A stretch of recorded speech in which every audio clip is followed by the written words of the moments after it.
Hi, my name is Trey Dew. I'm a support engineer here at eOne Solutions. Today I'm going to be demonstrating how to create your first integration in SmartConnect on-premise for Business Central.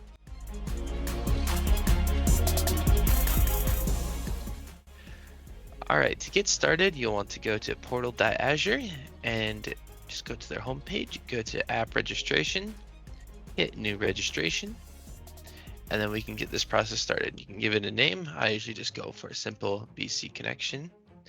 Then for the second one here, the second field, you can just keep it on the top one. That one works pretty well. Now for the redirect URI, we want to select web, and then we will actually want to go into SmartConnect and then get that URI that SmartConnect will generate. So you can just go into Connections tab up here, go to Create, find Business Central here, click on it, grab this eOne redirect URI, copy that one out, and then we can actually go back into Azure right here, paste it in. Now you have filled in that field and you can hit register.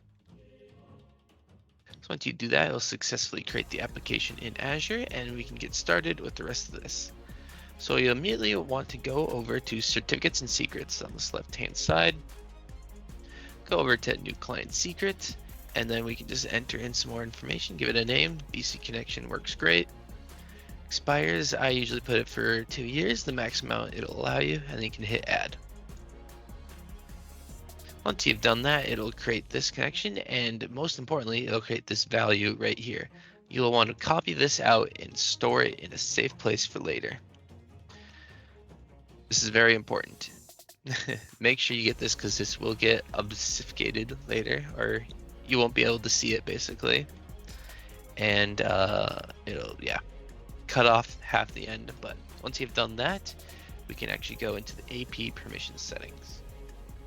In here, we want to do add a permission. Then you'll want to find the Business Central one in here. It looks like Dynamics 365 Business Central right here. Click on Delegated Permissions, and then it'll pop up with 2 of these. Hit both of them and hit Add Permissions. Once you've done that, it is pretty much close to being set up in Azure. We can go back to Overview and start copying out these values and putting them in SmartConnect. So let's start with the tenant ID. Right here, go back, get the client ID.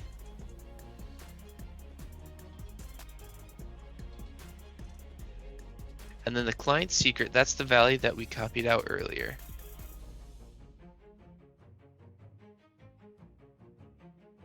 Now we'll need to fill in these top 2 fields. So description, you can just name it whatever you would like.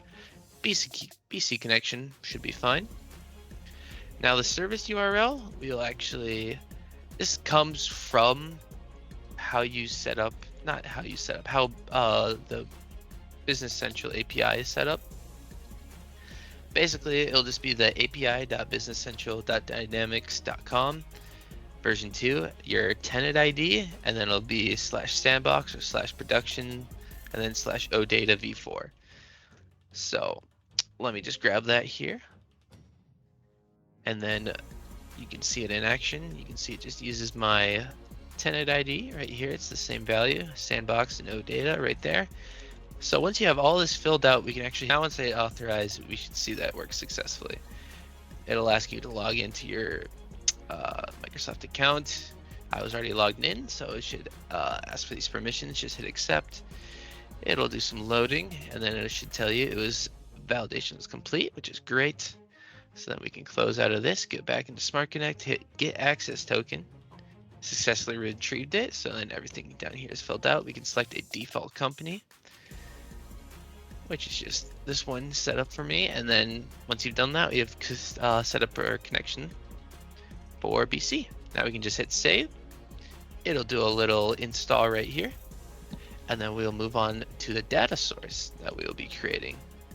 In this data source, I just set up a simple Excel file beforehand. Let me just pull this up for you.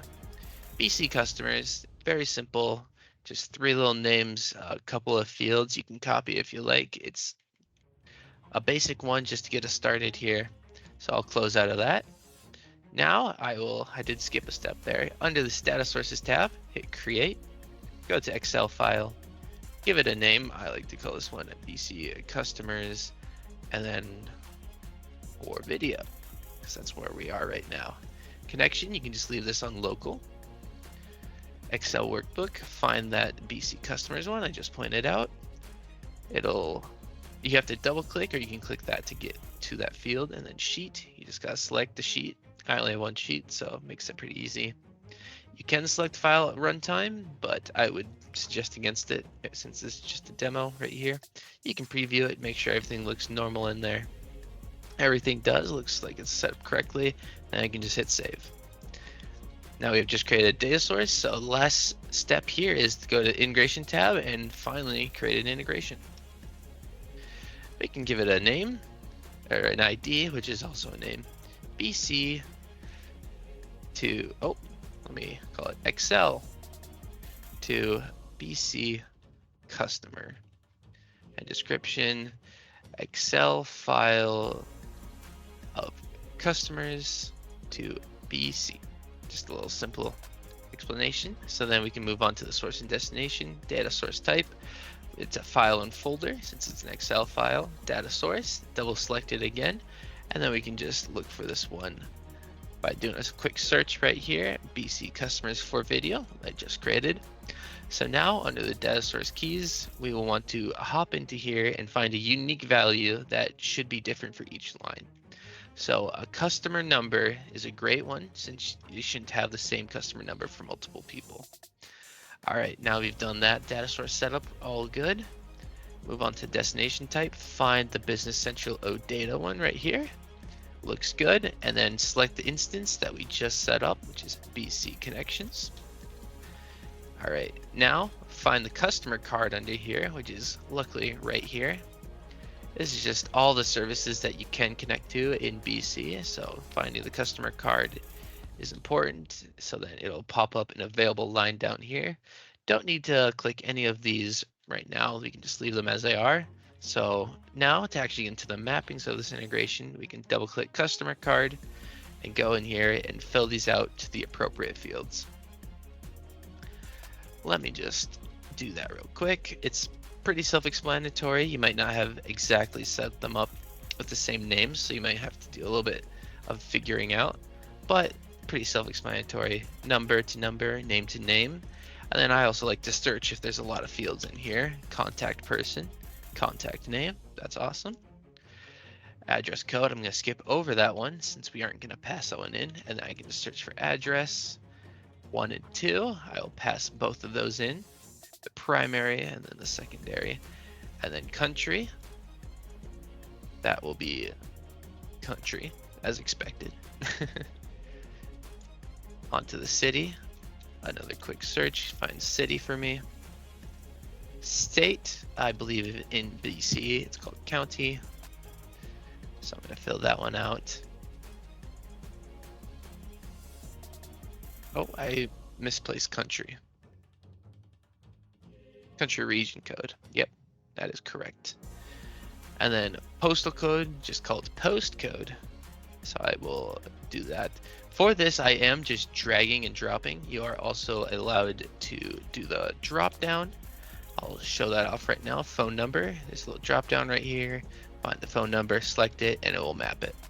So that is all the fields that I want to map. I'll make them nice and pretty here at the top. You can just see all the fields. You can see a check mark next to the ones that I've actually mapped. Looks all good. Nothing seems off to me, but we have one more thing we want to do. Make sure you select this group data button and then find that unique value again, that customer number. That should be different for each one. So, and then you can preview it again in here. It is the same as the data source, so looks all good. As soon as we grouped it, it's all good. You can hit update existing if you don't want errors of like duplicate records basically, but I don't need to do that for this purpose. And I will hit OK once everything has been mapped successfully. And then we are actually ready to run. And as you can see, this will be successful. Once you hit run, it'll also save your integration, so you don't have to worry about that. Hitting run, it will pop up another window. You can see 3 record counts. And as I said, It will pop up with an error if you don't hit that update of existing. So let me run that again, hit that update of existing, and we will see.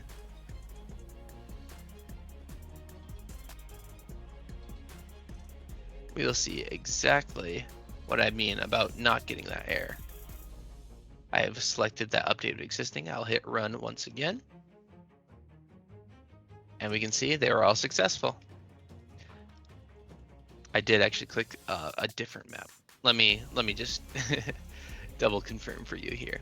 Hit update of existing, run. This is the integration we just set up. All success. All right, that is all for creating your first integration into BC. If you enjoyed this video, let us know. Otherwise, if you have any other questions about creating integrations, contact our support team at support@eonesolutions.com. All right, thanks for watching.